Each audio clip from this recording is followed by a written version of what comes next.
Hi guys, welcome back to my new series, Unresolved Mysteries. Today we're going to talk about a family annihilation case. 5 members of the DuPont, the Ligonnès family were unalived. Excuse my mispronunciation of their names.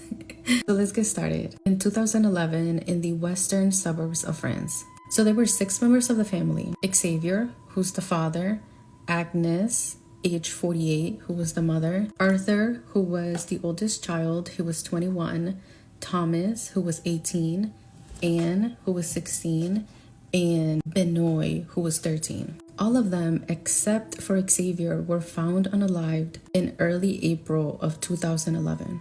Xavier, the father, went missing, and to this day, he has not been found. He's the prime suspect in the unalivings of his family, but some of his family members don't think he did it. Xavier was born January 9th of 1961. He was an engineer, and he also created a few businesses, but they weren't successful. Agnes was born November 9th, 1962, and she was also an assistant at a school. She was described as kind, very religious. She would attend mass every week with her children, and she was also very strict with them. Arthur, the oldest child, was in college. He was also working at a pizza shop, and he had a girlfriend. All of these details are important for later, okay?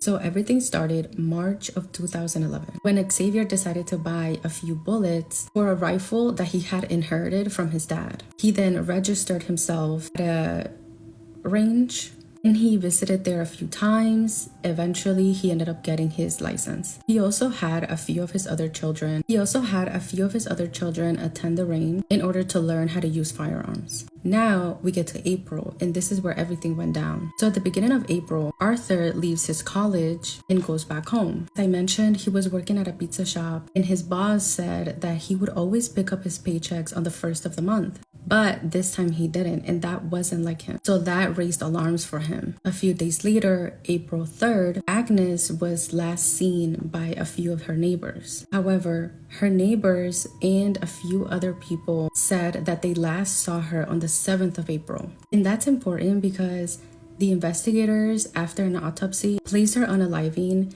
between the 3rd or the 4th of April. But there was one neighbor that was very adamant that he had seen her on the 7th. Regardless, the last official sighting of Agnes was April 3rd. That same night, the whole family dined at a restaurant. And after that, Xavier called his sister Christine, left her a voicemail, basically like detailing everything that had happened at the dinner.